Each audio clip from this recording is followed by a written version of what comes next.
Good morning everyone, how are you? You are hardly welcome in best knowledge.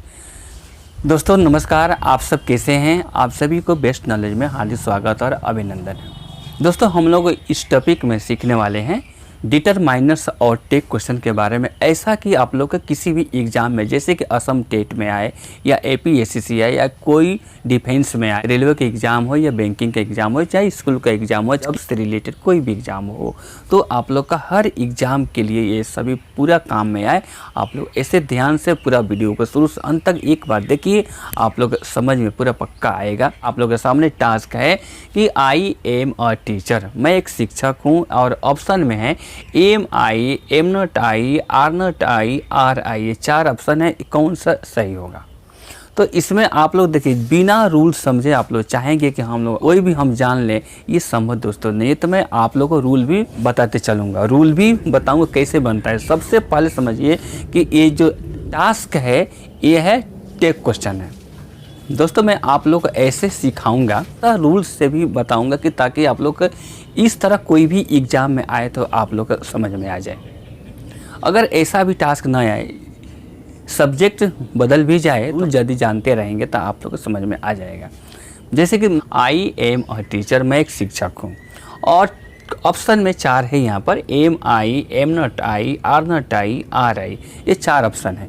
तो हम लोग कैसे समझे, किस टेक्निक से समझे कि ताकि कोई भी एग्ज़ाम में कोई भी कैसे भी आए तो हम समझ सके कि हम कैसे बनाएं, किसको चुनें। सुनिए, तो जब भी कहीं भी किसी भी सेंटेंस में आई के बाद एम हो, अगर आई एम हो, एम के बाद नॉट ना हो, I am a teacher, I am a doctor, I am a farmer, I am a singer, I कुछ भी ऐसा हो, I am going, I am reading, ऐसा कुछ भी आई के बाद यदि एम दिया गया हो तो उसका आंसर होगा C number, are not I. Am को आर नॉट में चेंज करना ही पड़ेगा, ठीक है।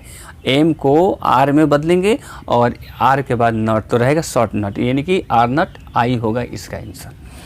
यदि एग्ज़ाम में कहीं ऐसा आ जाए कि आई एम नॉट ए टीचर, मैं एक शिक्षक नहीं हूँ, आई am not a doctor, I am not a dancer, I am not a singer, यदि ऐसा हो, जब एम के बाद नॉट होगा, आई एम नॉट, यदि एम के बाद नॉट होगा तब उसे हम आर नॉट आई में चेंज नहीं करेंगे, तब उसका आंसर होगा ए नंबर, एम आई होगा।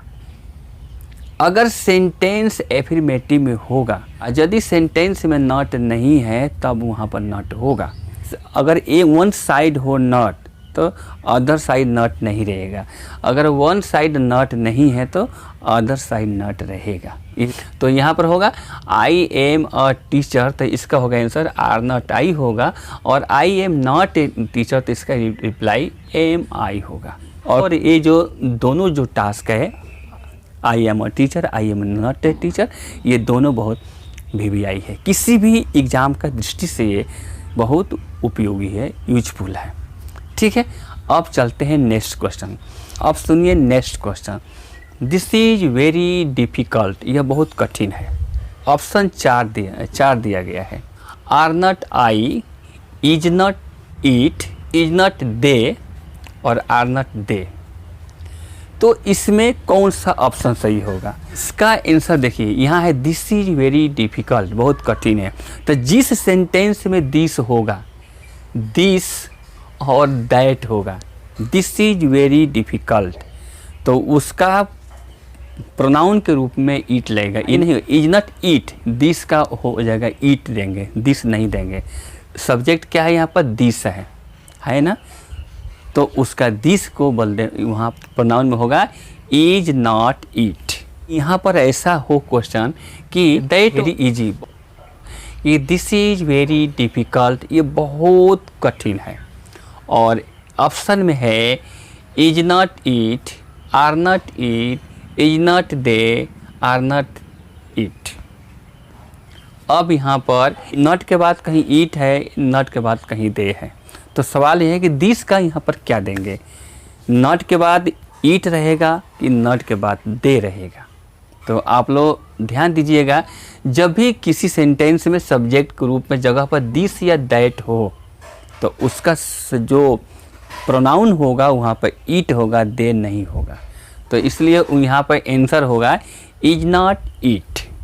यानी कि दिस इज वेरी डिफिकल्ट का करेक्ट आंसर होगा is not eat, is not eat होगा, दिस का वहाँ पर ईट हो जाएगा। ठीक है, ईट। टेक क्वेश्चन में पहले क्या होता है कि हेल्पिंग वर्ब दिया जाता है, जो भी हेल्पिंग वर्ब होगा उसको देते हैं, तब उसके बाद शॉर्ट नॉट देते हैं, और शॉर्ट नॉट के बाद में सब्जेक्ट को दिया जाता है। यहाँ पर क्या है, सब्जेक्ट दिस है और एक में दैट है, तो दिस का भी और दैट का भी टेक क्वेश्चन में प्रोनाउन के रूप में ईट बन जाता है, वहाँ दे नहीं होता है, वहाँ पर ईट होगा। दिस का भी होगा ईट और दैट का भी होगा ईट होगा। ठीक है, अब नेक्स्ट क्वेश्चन देखिए, दीज आर माई बुक्स, ये मेरा पुस्तकें हैं, यानी कि यहाँ ऑप्शन में है are not eat, are not they, are they और आर ईट, कौन सा सही होगा? तो यहाँ पर क्या है, दीज है, दीज मैंने ये, दीज आर माई बुक्स, तो दीज यदि होता है, यदि किसी सेंटेंस में सब्जेक्ट के रूप में दीज होता है तो टेक क्वेश्चन के रूप में यहाँ पर ईट नहीं होगा, यहाँ पर दे हो जाएगा, यानी कि दीज आर माई बुक्स का होगा। इसमें ऑप्शन जो 4 है इसका आंसर होगा आर नॉट दे। अब यदि यहाँ पर दोज आर योर बुक्स, वो सभी आपका है किताब, दोज आर योर बुक्स, यदि ऐसा सेंटेंस हो दोज आर योर बुक्स या पेन्स जो भी हो, और यदि ऑप्शन में यही सब सेम हो तो हम लोग क्या करेंगे, माइंड में बैठा लीजिएगा कि यदि सेंटेंस एफर्मेटिव होगा तो उसका रिप्लाई निगेटिव अवश्य होगा, और यदि सेंटेंस निगेटिव में होगा तो उसका रिप्लाई एफर्मेटिव में होगा, यानी कि नॉट किसी एक साइड रहेगा। अब अगर यहाँ पर है नॉट तो यहाँ पर नॉट किसी आंसर में नहीं रहेगा, मैंने उसका आंसर में नॉट नहीं रहेगा, और यदि इधर नॉट नहीं है तो यहाँ जो इसका आंसर होगा उसमें नॉट अवश्य, शॉर्ट नॉट अवश्य रहेगा, यानी कि शॉर्ट नॉट होता है। आई सेल्फ हेल्प यू, मैं आपको सहायता करूँगा, और टास्क है यहाँ पर shall I, shall not I, shan't I और सेल नॉट यू। अब इसमें से कौन सा होगा सही? अब सेल आई, अब सेल नॉट आई, सेल आई और शांट आई।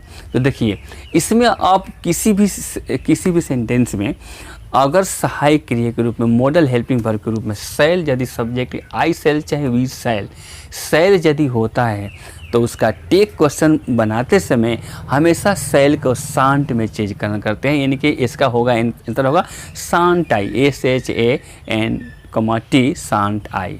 जानते हैं कि टोटल हेल्पिंग वर्ब होता है 28, यानी कि आप लोग जानते हैं कि टोटल सहायक क्रिया होता है 28 के भीतर में केवल ओनली 4 हेल्पिंग वर्ब ऐसा होता है जो कि टेक क्वेश्चन में चेंज किया जाता है। एम का आर्नट आई, सेल का शांट और विल का ओंट, कैन का कांट, यही 4 चेंज किया जाता है। मैं यदि हो कि आई विल हेल्प यू, मैं आपको सहायता अवश्य करूंगा। आई कहने का मतलब कि सब्जेक्ट के बाद यदि विल दिया गया हो, he will, she will, you will, they will, ऐसा कोई भी हो तो विल आला टेक क्वेश्चन कैसे बने? यदि ऑप्शन में हो will not I, will I और ओंट आई, ऐसा कोई ऑप्शन में दिया गया हो तो इसका अब विल हो तो उसको ओ में करें, ओंट आई करेंगे, चेंज करेंगे, सी नंबर सही होगा, ओंट आई, ओंट आई ये होगा। यदि ऐसा हो वहाँ क्योंकि आई विल नॉट हेल्प यू, मैं आपको हेल्प नहीं करूँगा, आई विल नॉट हेल्प यू, तो जब अब यहाँ है आई विल हेल्प यू, यहाँ है I will not help you, तो जब विल के बाद नॉट नहीं रहेगा तो वहाँ पर विल का ओंट में चेंज करेंगे, ओंट आई हो जाएगा। और यदि विल के बाद नॉट रहेगा तब इसे विल को ओंट में चेंज नहीं करेंगे, यानी कि विल आई होगा। अब तो इसका होगा आंसर विल आई और नॉट नहीं देंगे, विल का अब ओ में चेंज नहीं करेंगे।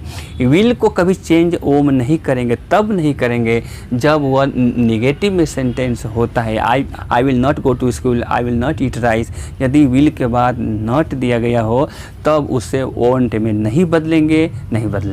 विल को ओन टाइम में चेंज कर देंगे, ओन, इसका होगा रिप्लाई करेक्ट, सी नंबर, ओंट आई होगा, not I correct, will I. इसमें विल के बाद नॉट नहीं लगेगा क्योंकि इसमें टास्क में ही नॉट दिया गया हो। यदि एक साइड नॉट दिया गया हो तो दूसरे साइड नॉट नहीं होगा। ये बात हमेशा ध्यान रहे दिमाग में कि अगर सेंटेंस में यहाँ पर आई विल हेल्प यू, मैं आपको हेल्प करूँगा, यहाँ विल के बाद नॉट है, नहीं है, तो इसलिए विल के बाद जब नॉट नहीं रहेगा तो उसको विल को चेंज करेंगे ऑन टाइम में। अगर विल के बाद नॉट हो तब उसे ऑन टाइम में चेंज नहीं करेंगे, उसको केवल सही रिप्लाई होगा, करेक्ट होगा। विल आई, विल को विल सेम लिखेंगे और नॉट नहीं लिखेंगे, आई तो रहेगा ही रहेगा। I we you they he she it, पूरे संसार में I we you they he she it 7 kinds of subject यदि टेक क्वेश्चन में उसको ज्यों का त्यों दिया जाता है। यानी आई रहेगा तो आई होगा, ई वी होगा तो वी होगा, दे होगा तो दे होगा, यू होगा तो यू होगा, ही होगा तो ही होगा, सी होगा तो सी होगा, ईट होगा तो ईटे होगा, चेंज नहीं करें। लेकिन यदि किसी सेंटेंस में सब्जेक्ट जगह पर राम मेल के रूप में नाम होगा, राम विल, ऐसा चाहे सीता विल, चाहे गीता विल, चाहे मोहन विल, यदि ऐसा होता है तो मेल हो तो वहाँ पर ही हो जाएगा, ओंट ही होगा, विल ही होगा। और यदि फीमेल में किसी का नाम है तो वहाँ पर सी दे देंगे, प्रोनाउन के रूप में वहाँ पर सी देंगे। ये और 7 काइंड्स जो बोला I we you they he she it रहेगा तो नो चेंज। दुनिया में किसी का भी व्यक्ति का नाम मेल में हो तो ही होगा और फीमेल का नाम में हो रूप में हो तो सी होगा, हो गया। फीमेल के रूप में हो तो सी होगा। और इन पुलर नंबर बॉयज या गर्ल्स या ऐसा होता है टीचर्स डॉक्टर तो वहाँ पर दे हो जाएगा, सब्जेक्ट के रूप में वहाँ पर प्रोनाउन के रूप में दे होगा। बॉयज नहीं देंगे, गर्ल्स नहीं देंगे, टीचर्स नहीं देंगे, वहाँ पर दे हो जाएगा क्योंकि मोर देन वन, एक से अधिक है सब्जेक्ट। तो यदि आप लोग का वीडियो अच्छा लगे तो लाइक कीजिएगा, शेयर कीजिए और सब्सक्राइब अवश्य कीजिएगा। सब्सक्राइब करेंगे तो हमारा हर वीडियो हम जो ही अपलोड करेंगे आप लोगों के पास तुरंत पहुंच जाएगा। दोस्तों ये बात ध्यान दीजिएगा, ये ऐसा रूल होता है कि दुनिया का कोई भी एग्ज़ाम हो तो हर एग्ज़ाम में काम आए, हर कोई एग्ज़ाम हो तो काम आ जाएगा, इसलिए आप लोग इस ढंग से सीखिए, ठीक है। तो next question, nobody knows you, आपको कोई भी व्यक्ति नहीं जानता, नो बॉडी नोज यू। यदि इसका यहाँ ऑप्शन में है यहाँ पर कि यहाँ 4 ऑप्शन है आप लोगों के सामने देखिएगा ध्यान में, यानी कि do they, don't they, does not they या डज दे, डज दे, इसमें से कौन सा सही है। अब यहाँ टास्क है कि नो बॉडी नोज यू, आपको कोई भी व्यक्ति नहीं जानता है। अब यहाँ इसका आंसर कौन सा होगा, तो आप लोग ध्यान दीजिएगा। किसी भी सेंटेंस में अगर सब्जेक्ट के जगह पर everybody, everyone, nobody, no one, somebody, someone, anybody, anyone, यदि ऐसा इसमें से कोई भी सब्जेक्ट के रूप में होता है, everybody, everybody, everyone, somebody, someone, nobody, no one, anybody, anyone, यहाँ कोई भी सब्जेक्ट के रूप में होता है तो उसका प्रोनाउन सब्जेक्ट के रूप में, प्रोनाउन के रूप में वहाँ पर दे दिया जाता है, THY दे होता है। तो यहाँ पर यह है नो बॉडी नोज यू, आपको कोई नहीं जानता। टेंस कौन है, सिंपल प्रेजेंट टेंस में, इसमें सहायक लगता है डू और does. Nobody no one होगा तो इसमें नॉट नहीं रहेगा, यानी कि आंसर होगा डी नंबर, करेक्ट होगा डी नंबर, डज दैट, यानी कि इसमें नोज में एस लगा है, V5 है। तो यहाँ पर जब मुख्य क्रिया में एस अंत में एस लगा हो या वी वर्ब का 5वां रूप हो तो यहाँ पर डज होता है हेल्पिंग वर्ब, यानी कि T1 में यानी कि पहला टेंस में डू और डज लगता है। एवरीबॉडी नोज यू, आपको हर आदमी, प्रत्येक आदमी जानता है। यदि ऐसा वाक्य हो और इसमें ऑप्शन हो कि यहाँ पर डंट दे, डू दे या डज दे या डज इट, यदि ऐसा हो तो ऑप्शन ए सही होगा, दे, क्योंकि इसमें नॉट नहीं है। यानी कि एक बार और सुन लीजिए, जब किसी भी सेंटेंस का टेक क्वेश्चन में everybody, everyone, somebody, someone, anybody, anyone, nobody, no one, यदि इसमें से कोई भी किसी भी सेंटेंस में सब्जेक्ट के रूप में होता है तो उसे हम टेक क्वेश्चन बनाएंगे तो क्या करेंगे, वहाँ सब्जेक्ट के रूप में जो देते हैं लास्ट में वहाँ पर दे होता है, वहाँ पर ही सी नहीं होगा, इट आई वी नहीं होगा। जब होगा तो उसका सब्जेक्ट प्रोनाउन के रूप में दे होगा। इसमें है नॉट, इसमें है कि नो बॉडी है, इसमें कि नो पहले ही आ गया, कोई भी व्यक्ति नहीं जानता है। जब सेंटेंस नेगेटिव होता है तो रिप्लाई से, उत्तर से नॉट को हटा दिया जाता है। जब सेंटेंस में नेगेटिव का सेंस हो, नेगेटिव का भाव हो तो रिप्लाई में नॉट नहीं दे देंगे। और यदि सेंटेंस में एफर्मेटिव का भाव हो, सकारात्मक की भाव हो, तब यहाँ पर रिप्लाई में नॉट अवश्य देंगे। नॉट तो टेक क्वेश्चन है, आप लोग ऑप्शन पर ध्यान दीजिएगा।